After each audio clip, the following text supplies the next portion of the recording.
No, per l'esterno io pensavo di dare questa mattina l'annuncio ufficiale, invece proprio mentre venivo qui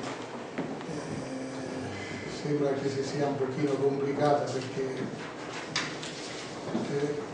credo di aver concluso avendo trovato l'intesa sia col giocatore che con la Cavese. Adesso sembra che faccia le bizze un pochino il Frosinone, speriamo quanto prima di risolvere questa grande. Francamente pensavo, ero convinto di venire qui e di poter darvi l'annuncio ufficiale, perché fino alle 10 era tutto fatto, tutto a posto, bisognava solo vederci. Adesso come al solito qualcuno prova a fare. Ma perché lo vogliono loro o perché no, perché adesso anche loro vogliono vendere da parte. Vediamo di risolvere. E voi avete preso la parte della Cavese per mantenerla.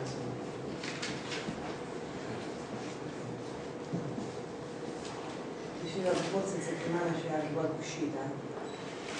Me lo auguro, ma qui purtroppo il calcio sta peggiorando e quello che è oggi a distanza di mezz'ora, di un'ora non è più vero, per cui ci sono delle intese di massima, ma credetemi bisogna aspettare il deposito dei contratti per ufficializzare perché le cose cambiano continuamente, purtroppo. E Mezzalina si allena con noi, quindi speriamo bene. Ti posso interrompere? Scusa, solo un secondo, c'è un errorino di stampa che adesso correggiamo. Sulle donne over 65 degli abbonamenti, la seconda cifra non è 200 che è stata ripetuta, non è 285, va bene, così se ve lo segnate. Poi comunque lo correggiamo e il file che troverete nei giornali sarà corretto. Sì, esatto. Ma il discorso che diceva prima dell'esterno, il discorso che si riprende, il discorso che saltate, il discorso... No, il discorso da verificare, eravamo rimasti per vederci questa sera per definire il tutto, adesso bisognerà riparlarne ancora, forse riusciremo comunque a definirlo, non lo so.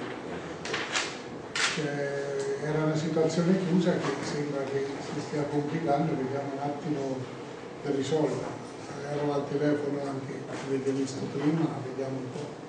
Non è che è una cosa tramontata, è una cosa che era definita in tutti i dettagli, che invece adesso va ripresa e ricurata un attimo perché c'è qualche dettaglio non ancora a posto. A parte il discorso di De Giorgio, avete raggiunto un po' tutti i primi obiettivi sulle... Ma diciamo abbiamo raggiunto obiettivi importanti, o perlomeno ritenuti da noi importanti, questo sicuramente. Sul punto non c'è guerra.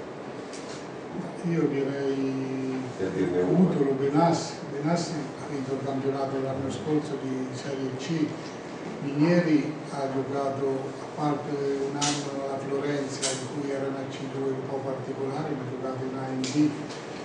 Cudini una vita tra i professionisti, insomma, Passiglia credo che sia un giocatore per la categoria importante, lo stesso direi di Mezzalina, quindi abbiamo fatto uno sforzo per prendere Cutolo, abbiamo fatto uno sforzo per confermare Mazzeo, insomma, credo che la società... Sforzo per confermare, c'è la notizia del rinnovo? No, non c'è il rinnovo, però ne parleremo, insomma, se è il caso parleremo anche di questo, però insomma il fatto che la società abbia deciso comunque di confermare Mazzeo per quest'anno ed aprire un dialogo per gli anni successivi, sempre che il giocatore sia interessato, e anche questo come se fosse un altro acquisto, insomma. Sento da così, dice, ma una punta sola. giocare la prima punta, però mi sembra che gli attaccanti siano parecchi, insomma, perché c'è Mazzer, c'è Ercolano, c'è Cutolo, se riusciamo a definire la situazione di G. Giorgio, c'è Campagnacci. Mi sembra che siamo perlomeno sulla carta messi male in questo reparto. Poi ognuno è libero di esprimere opinioni e considerazioni. Io credo che gli attaccanti del reparto di attacco del Ferrovia sia un reparto di attacco importante per la categoria.